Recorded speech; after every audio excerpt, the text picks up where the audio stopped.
Hello, and my name is Molly Leeson. If you are watching this video, you are enrolled in Introduction to Exceptionalities for this semester.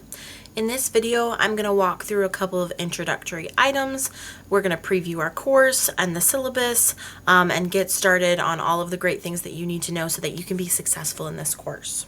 So to start with, I'm going to walk us through this Welcome to Introduction to Exceptionalities slideshow. This is also linked in week 1, module 1.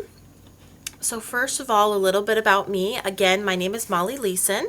I am your instructor for this course. I have my bachelor's degree from Akron as an intervention specialist with the focus for mild to moderate K through 12 education. And then I received my master's from Ohio State in teaching reading and literacy in early and middle childhood. My first year of my career, I worked for Southwestern City Schools. I did middle school intervention. And ever since then, I have worked for Jackson Local Schools at Strasser Elementary in our elementary PBIS classroom, which is like a behavior unit supporting students with behavioral needs and working with students who have reading needs as well. I live with my husband, Nate, and we have a new baby. His name is Walter. He was born last November, so we've been loving life with him. We have our dog, a St. Bernard Moose, and we live on a little bit of land in East Canton. We have some space, we have chickens and a goose, so that's just a little bit personal about my life. Let's talk about the important stuff. How do you need to contact me? Please do not hesitate to contact me. I'm very open. I know situations occur, and I know that, life is real and real things happen. So please don't hesitate to reach out to me if you have any questions, concerns, requests. I promise that I can work with you to come to some type of solution. You can email me. My email is listed here. It's also available on our syllabus. And when you do email me, please include your course section number in your emails. I teach several sections of this course, so it's really helpful when I know what section you're in so that I don't have to go through and find that information by going through the courses. So that would just be very helpful for me. I've also included my phone number here and on the syllabus as well. You are welcome to text me or call me if you would like to, if you have an emergency or an urgent question. It's not weird to text your instructor. If that's easier for you than email, or if you have something that's more emergent, please don't hesitate to reach out to me through my phone number. We're going to walk through Brightspace and the syllabus. First, we're going to pop over into the syllabus and we're going to walk through and talk through some things. This is our syllabus for this semester. Right here on the very front page, there is all that important contact information, my email, my cell phone number, the courses, the course section numbers. We do not have an office, a building, room, date, or time because this is a fully online course. However, I do have office hours by appointment. I can be available any weekday between 10 to 3 p.m. Or obviously I can be more flexible. So if you would like to make an appointment for office hours, please reach out to me. There's some good course information. And then the most important part, I think we would all agree, is our course outline. So this is available in your syllabus. There's also a direct link to the course outline in Brightspace that I can direct us to.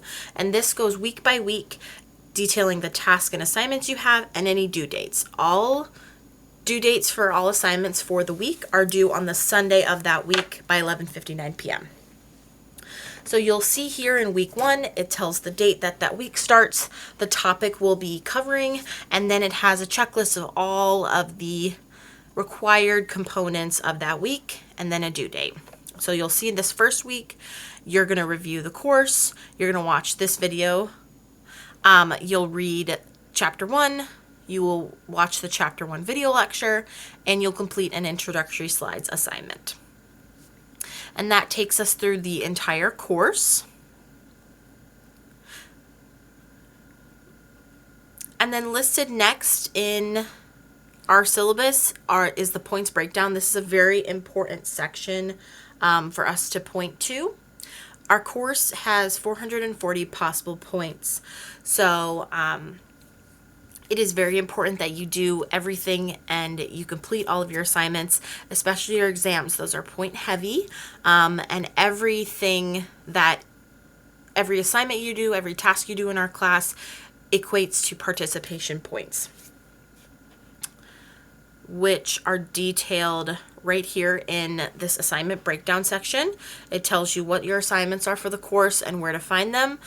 So for example, for reaction papers, you'll do 4 papers this semester, and each paper's instructions are linked here, as well as they'll be linked in that week that you complete the reaction paper on Brightspace.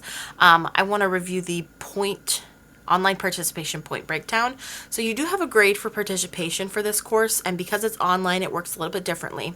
So your online participation points are based off of if you complete the assignment. It is not your grade in the assignment, it's just whether you complete it or not.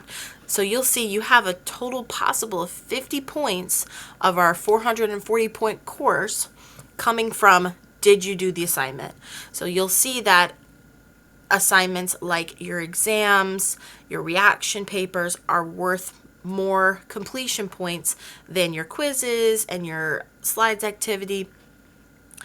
So again, it's important for you to do the assignments that are required in this course, for your grade, of course, but then also for your online participation points. I've had students in the past reach out to me at the end of the course and trying to figure out what happened, and it's because they didn't complete the assignments. So that's a 0 for that assignment in the grade book, and it's a 0 in their online participation point grade as well, which tanks that 50 possible points.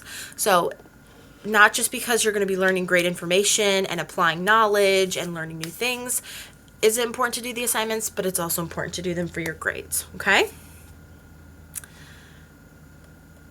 I also want to point you to the REI statement. This is something that's new for this semester. That's going to become RSI statement. That's going to be a little bit more, that's going to become more popular.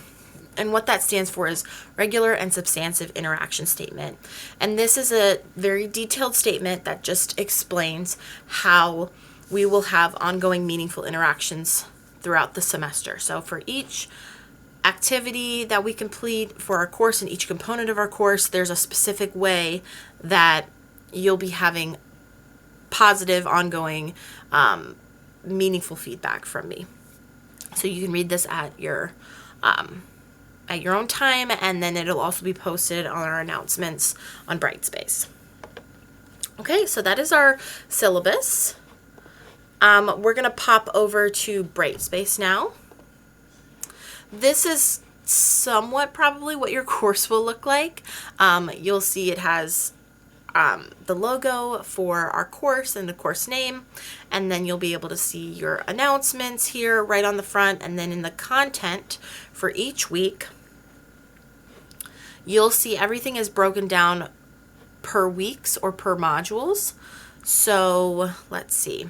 The course orientation is where you're going to find the syllabus, the course outline, and the participation point breakdown. This will be available in this course orientation folder for the entire semester.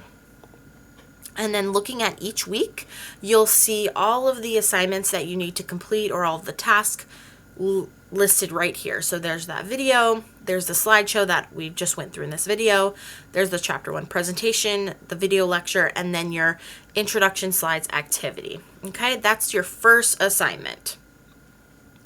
So each week, everything is just nice and tidy in that content week, okay? I do want to point out, as you move through the course, you're going to see you'll see each week there's a presentation, and each week there's a video lecture. So the presentation is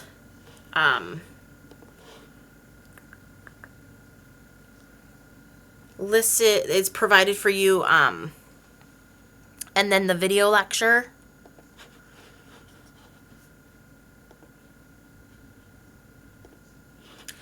So as you move through the course, you'll see that for each week there's a presentation, a video lecture, and there might also be something listed as called supplemental slides. So we're going to preview all of those right now. So the presentation is a PowerPoint going through the chapter for the week, detailing the important things that are covered in that content for that week.